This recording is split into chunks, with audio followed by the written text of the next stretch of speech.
Bueno, hoy estamos a 23, el día que se va a hacer una concentración, un acto de los pequeños productores. Y estamos acá en Santa Catalina con Jorge Zabalza. ¿Vos vas a ir al acto hoy?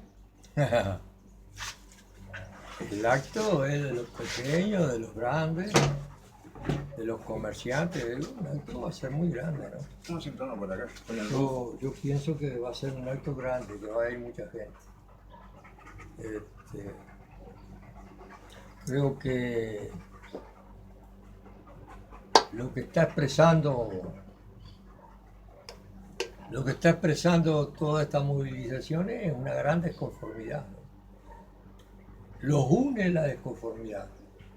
Entonces van las cámaras eh, de los comerciantes que están juntando firmas contra la ley de inclusión bancaria, van los empresarios de las empresas de servicio eh, que, que plantan soja agrotóxica, son los que están en el agronegocio, los que fumigan a los trabajadores y fumigan a los vecinos y fumigan las escuelas, Los que tienen un látigo y le pegan también, ¿no? los que le A pegan los trabajadores. caso. Históricamente, Tabaré se equivocó con esta gente porque Tabaré dijo, bueno, acá está la Asociación Rural, una organización histórica, la institucionalidad, defendamos la institucionalidad, dice Tabaré. La Asociación Rural nació en 1875 para dar el golpe de Estado de la Torre. Nació con el Estado uruguayo para consagrar la tiranía del latifundio. La Asociación Rural del Uruguay está ligada a todos los golpes de Estado, está ligada al golpe de Estado de Terra y está ligada al golpe de Estado de Bordaberry. El padre de Bordaberry era uno de los grandes miembros de la Asociación Rural y de la Liga Federal de Acción Ruralista.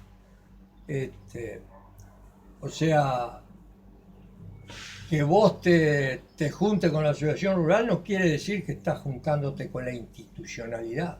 Te Sí. estás juntando con una pandilla de grandes productores privilegiados en el Uruguay desde la época de la colonia. Desde el virreinato están privilegiados en el Uruguay. Ahora está todo tan desconforme, ellos también siempre han estado desconformes porque siempre quieren ganar más. Claro. Eh, Están de conforme como, por ejemplo, y sin embargo,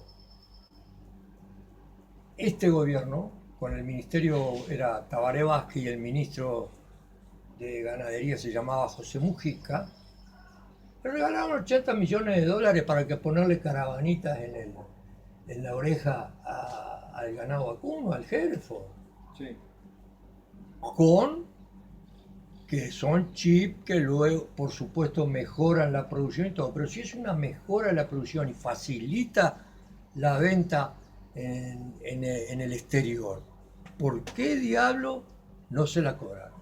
¿Por qué diablo no la pagaron los claro, beneficiados? claro. Se la regaló el Estado. Ahora le reclaman al Estado que le bajen los costos. Y los costos de las caravanas no fue un regalo. Y la ley de riego no es un regalo para los grandes arroceros como el propio ministro. Se permiten que Aguerre, uno de los arroceros más grandes, sea a la vez el autor de una ley que va a beneficiar a los grandes arroceros. Entonces, acá hay, por supuesto, hay una movilización donde el sector de los grandes terratenientes del Uruguay, los grandes propietarios de latifundio, los grandes estancieros, han encabezado o son los que tienen la organización más aceitada como para ponerse a la cabeza de este movimiento. Pero en este movimiento están también los 40.000 productores rurales o pequeños Productores chicos. productores familiares, pequeños hacendados, pequeños... eh, Que esta sí la tienen pálida, con la red de riego mismo que van a tener que pagar hasta el agua de lluvia. claro, estos son unos 40.000, cada vez menos, es decir, acá en el Uruguay había más de 100.000 pequeños productores. Muchos desertaron, Muchos están acá en Santa Catalina, muchos vinieron a morir a Santa Catalina, muchos de ellos. Y yo creo bueno, esta gente tiene un horizonte negro, ¿viste? Muy negro, porque en realidad no son viables. Sí, sí, sí. La pequeña empresa, las pymes, son inviables en el capitalismo, no las quiere el capital. El capital no quiere una panadería pequeña, no quiere una carnicería, No quiere el almacenero, quiere el no disco, quiere un almacenero, quiere grande el devoto. superficie, el disco, Claro. el devoto, Claro. quiere eso. Ahí va. El capitalismo no quiere que haya un productor familiar que trabaje en menos de 500 hectáreas, improductivo. Vamos a decir, no produce de acuerdo al esfuerzo que tiene. Es decir, un pequeño productor con menos de 500 hectáreas saca menos que nosotros con la pensión especial reparatoria. Bueno, yo ni esa la tengo. Seguro, saca menos. Es decir, ellos viven como pueden, viven porque plantan su quinta, porque tienen sus gallinas, porque tienen su lechera. Viven así, viven por eso, porque se alimentan. Pero desde el punto de vista productivo del capital son inviables. Es decir, eso nos lleva a nosotros a pensar, yo creo que los que pretendemos cambiar el capitalismo, que somos anticapitalistas y que queremos una revolución social, nos lleva a pensar que es la reforma agraria. ¿Sí? Bueno, La no, reforma no. agraria como en la época de Artigas, de agarrar, expropiar una gran estancia y repartirla en suerte de estancia a los pequeños. O la reforma agraria tiene que ver con un cambio en el modo de producción, un cambio general en el modo de producción. ¿No hay mucho de circo electoral en ese momento con esto? Hay interés, ¿no? Por otro lado... Bueno, pero yo sé que vos no lo viviste, pero en el 2002 nosotros vimos esta misma marejada humana de desconformidad con el gobierno de Jorge Valle. Y ahí estaba Tabaré Vázquez saludando, estaba con mucho más pelo en esa época, no tan blanco el pelo. Estaba el Pepe Mujica en su moto con Estaba Castillo también. estaba el PCNT. Claro. Entonces, ¿cómo? En aquella época las 4x4 no estaban mal vistas. Yo me acuerdo el apero de Gallero, que era el que encabezaba esta movilización, desfilando por 18 de julio, con un caballo ensillado que valía más que la 4x4, por favor. Hay cosas que se ven si se conocen nomás, pero el apero de Gallero era costosísimo, no era el de un peón. No era el de alguien que trabaja, era el de alguien que tiene el caballo ahí para que lo cuiden los peones. Que lo habían traído a la rural, me acuerdo, los trajeron a la rural. Por favor, hubo una utilización política en el 2002 y ahora también. ¿Cómo no se va a subir al carro Larrañaga si no tiene carro? El único carro que le pasó por delante el Zeta y se trepó, lógico. Es lógico, pobre Larrañaga. Pero yo creo que realmente los pequeños productores se han dado cuenta que no hay lugar para ellos en el capitalismo. Tienen que aprender de eso. No hay lugar para ellos. Hay que cambiar el modo de producción. No se puede producir en base al agronegocio. Acá valen los grandes. No vale una pequeña empresa, vale el complejo Monsanto y Bayer, vale el Jan vale el Carrusel. El 61% de la tierra está extranjerizado hoy en Uruguay. Y bueno, Ese es uno de los motivos. vale también. la UPM. Entonces, ¿Cuál es el problema de la desconformidad? Y ahí es donde interviene el papel político.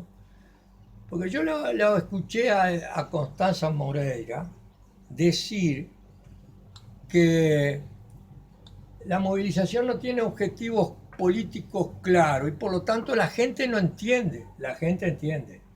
Está equivocada, por eso, por eso le va como le va. Está equivocada, la gente entiende que hay desconformidad y por eso ahora se van a ir 50, va a haber una gran concentración en Durazno. Manija hubo siempre. Sí. Manija hubo en el 2005, enseguida, cuando ganó Tabaré.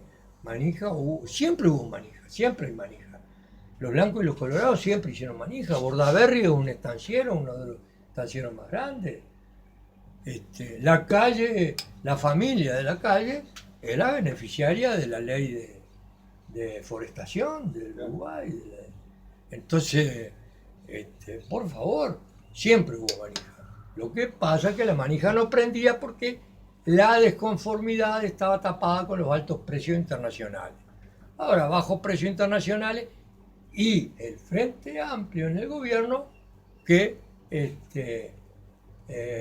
no es capaz de distinguir entre el gran productor y el productor pequeño. No es capaz de distinguir y no ha tenido políticas sectoriales, como dice Tabaré Vázquez, por ejemplo, para los tambos. Hay 5.000 tambos menos durante el gobierno progresista.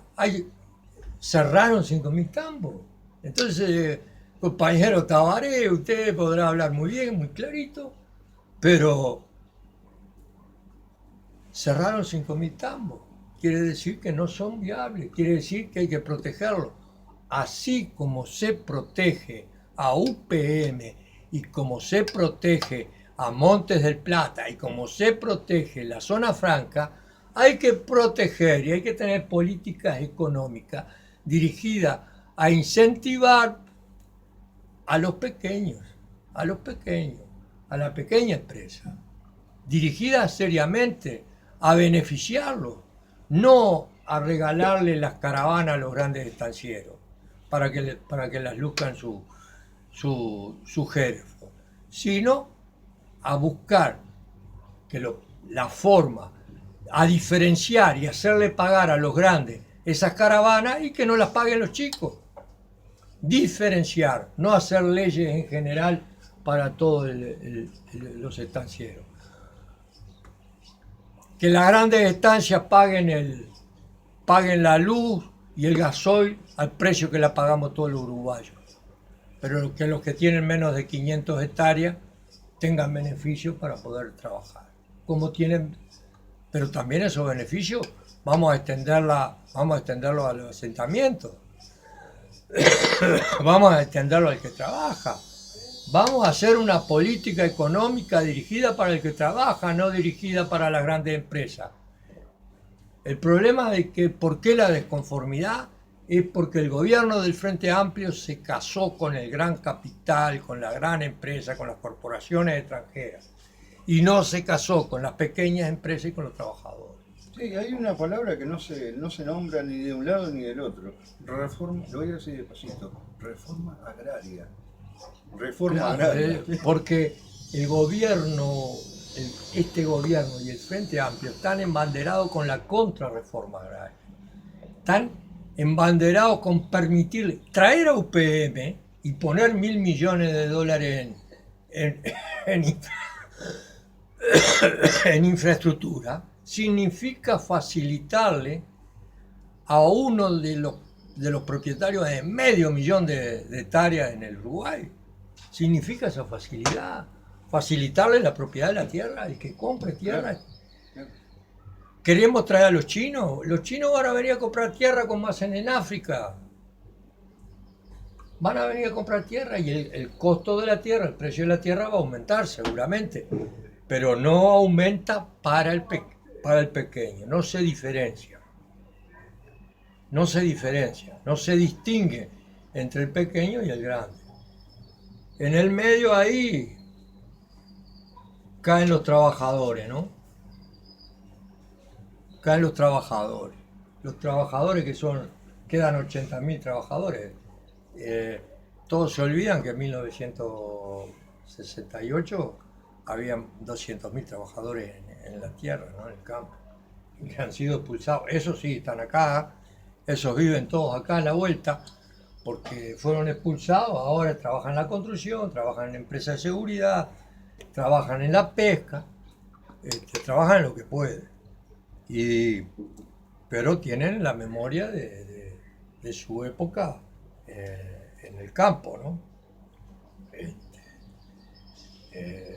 No son tantos años del 70 a esta parte. No van tantos años como para que la gente olvide que nació en el campo.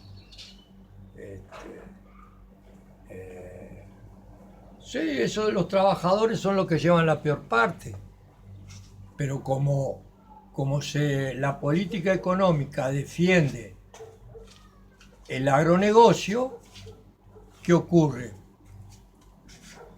Que a los trabajadores los fumigan.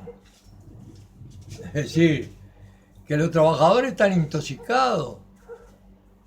Se dice, no, oí por ahí a los genios del MPP, el salario rural aumentó 48%. Le pusimos la ley de 8 horas a los trabajadores rurales. Pero ¿cómo el movimiento de participación popular, que tenía un aire revolucionario alguna vez y lo fue perdiendo, va a decir esas cosas? No sabe que las leyes no se aplican en el campo. No saben que UTA y la historia de Raúl Sendic fue intentar que las leyes laborales nacieron al intentar que las leyes laborales se aplicaran en el campo.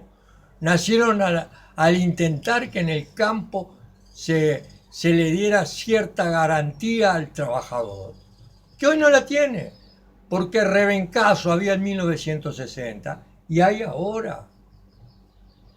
No son los pequeños productores los que pegan rebencazo, son los grandes, son los capataces de los grandes productores. Sí. Esos son los que pegan. Entonces, el trabajador se ha quedado sin una forma tampoco de manifestar su desconformidad, porque por un lado tiene el discurso garantista que le hace el gobierno progresista y por el otro lado tiene la realidad cotidiana donde le pegan un rebencazo y donde no le pagan y donde trabajan más de 8 horas. Por favor. Y se trabaja en negro. Trabajan negro, por eso no le pagan lo que tienen que pagarle, porque trabajan en negro. Todo el obraje maderero es así. Claro, es una situación muy semejante a lo que ocurre en la ciudad, ¿no? Porque el trabajador también en la ciudad está desconforme. Y sí, porque con 20.000 pesos es complicado vivir. Porque hay 1 millón de personas en el Uruguay, 1,5 millones, la mitad de la población en el Uruguay, que gana menos de 15, 16.000 pesos. Sean jubilados, sean trabajadores, menos de 15, 16.000 pesos. Entonces, que me vengan a decir acá que no son pobres. Porque la línea de pobreza está en 11, 12.000 pesos. Sí, ahora el Entonces, sueldo mínimo lo subieron a 13.000. Bueno, la línea de pobreza está en 13.000, pero el que gana 15, 16.000 pesos no es pobre. No digan bobada, por favor. No sean hipócritas en el manejo de la cifra. ¿Qué ocurre? ¿Por qué el trabajador en la ciudad no manifiesta su desconformidad? Y porque existe el PCNT. En el campo, los pequeños productores y muchos trabajadores se van a expresar desconforme y van a ir a la ruta porque no está el PCNT. No hay un organismo sindical del gobierno progresista. No existe en la producción agropecuaria un organismo sindical del encuentro progresista. Existen 2 o 3 sellos que son inocuos. No existe una UTA y un Raúl Sendic que convoquen y movilicen a la fuerza de los trabajadores del campo, de los más explotados de todos. Entonces esa es la realidad que hay hoy. No hay una fuerza política que distinga trabajadores y pequeños productores de los grandes, que separe, que establezca una clara división de clase que existe, pero que la traslade, la traduzca en un movimiento político en el campo, que ponga de un lado a los pequeños productores y a los trabajadores contra el latifundio, para expropiar el latifundio, para hacer la reforma agraria. Eso fue lo que se logró en los años 60 y lo que no existe hoy. Hoy está todo confuso. ¿Quiénes ayudaron a confundirlo? Bueno, ahí los tienen sentados. Tabaré Vázquez sentado con la Asociación Rural, el Pepe Mujica diciendo golazo y ayudando a confundir cada vez más a la gente.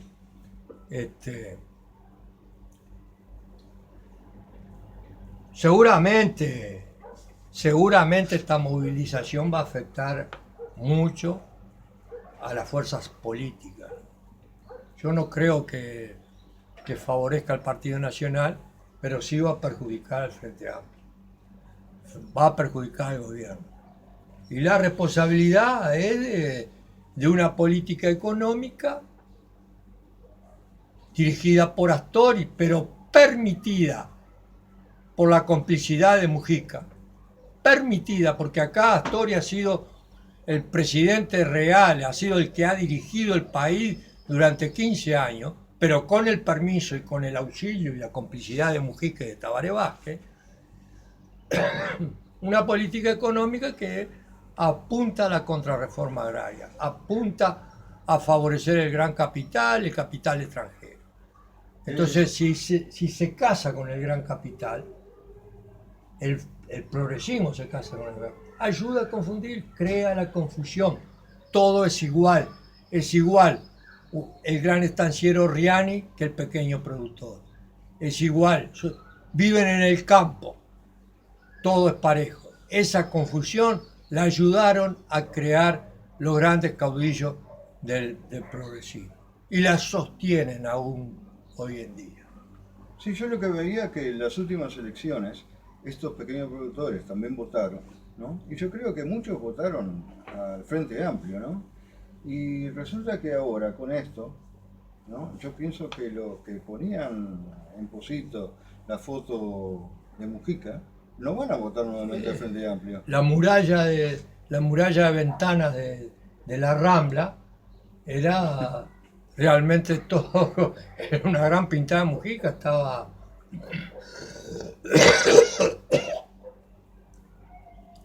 tapada con los pósters de Mujica. Eso no va a existir. No va a existir. Entonces, bueno, ya que esto es un acto esa es una electoral, pérdida. eso es lo que puede significar que el Frente Amplio para las próximas elecciones, No sé si van a votar los blancos, no si sé. van a votar de Callao, o capaz que no votan, o capaz que porque no no hay votan, alternativa. o capaz que no votan, pero yo realmente en eso no creo que haya que meterse mucho. Yo creo que Hace hipótesis. mi visión es que el pueblo sin opción, no con el entusiasmo con que se votó en el 2004, no con aquel fervor y aquella expectativa de que iba a haber cambio, que al otro día se iban a cortar las raíces del neoliberalismo, que se iban a limar las aristas más feas del neoliberalismo, no con esa expectativa, con ese entusiasmo, sino porque, porque se le tiene miedo a Macri, porque se le tiene miedo a lo que va a pasar en Brasil, porque se le va a tener miedo a que el cuquito sea el instrumento de las políticas más reaccionarias en este país, y a perder todo lo que los derechos que teóricamente se han ganado, ¿no? Que se han ganado muchas veces lo declarativo, porque un 30% de la fuerza de trabajo sigue estando en negro. Y todos los días hay hay gente que engruesa el seguro de paro y las empresas, y crece el desempleo, aunque crece las cifras de mayor productividad. Es decir, ese es el otro engaño. Crece el Producto Bruto Interno, sí, pero en la cotidiana, en la diaria, no crece. Sí, el sí. Producto Bruto, Nosotros no crecemos. el Producto Bruto de una persona. Entonces, me podés manejar las grandes cifras como quieras. Pueden ser todos los halagüeños que quieras. Pero cuando vas al almacén o cuando vas al supermercado, no te alcanza. No Sí. te alcanza. La cifra No te llegás da. a fin de mes. Ya hubo una etapa de gran confusión en este país, se llamó chicotazo. Era la época de la Liga Federal de Acción Ruralista, de chicotazo en la radio. Me acuerdo, hablaba en Radio Rural. Que Hoy hablaba- venimos con el pecho inflado de patriotismo. Él le llamaba comunismo Chapa 15 a Luis Valle. Entonces, yo no sé si esa confusión se podrá seguir reeditando ahora, no sé si el Pepe podrá hacerlo, es decir, si podrá mantener toda esa confusión con ese discurso vago y perdido.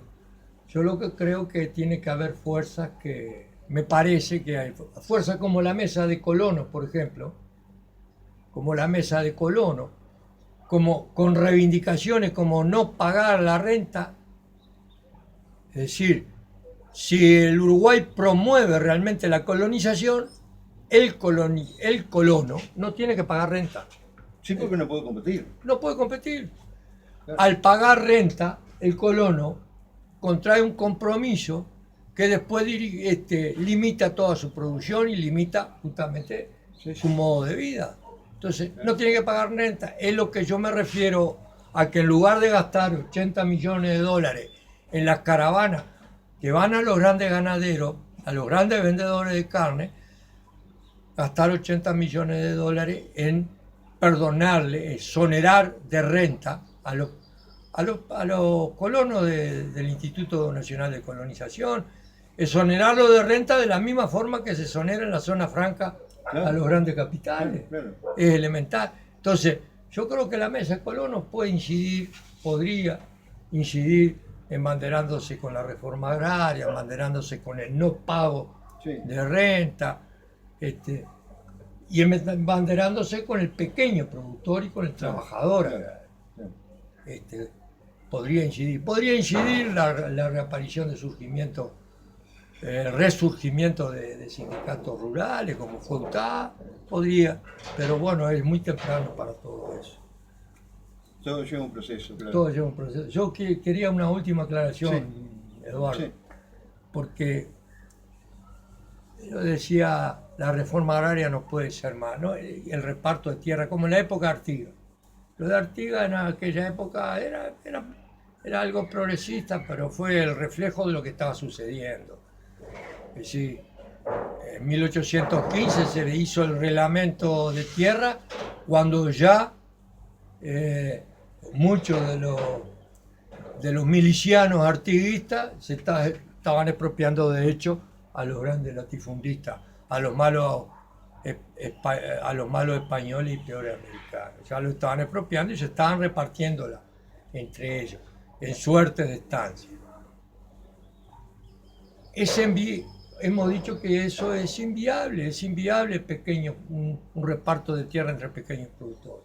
No es inviable, sino que es muy necesario expropiar a los grandes latifundistas. Pero ¿qué hacer con eso? Hay que cambiar el modo de producción agropecuaria. En lugar de dividir la tierra en pequeñas suertes de estancia, crear grandes complejos agropecuarios donde se combine la producción agrícola con la producción ganadera y la producción lechera y la producción granjera, y esos complejos administrarlos cooperativamente. Sí. Es decir, eso es cambiar el modo de producción. Con un agregado, una especie de subsistencia, ¿te acordás de Una subsistencia? propiedad social tipo lo que tiene Fugman, que la propiedad de la tierra no es del pequeño productor individual, sino que es de la cooperativa. Y el pequeño productor trabaja ahí, cobra su sueldo Y mayor come, que y lo que come gane, come de ahí.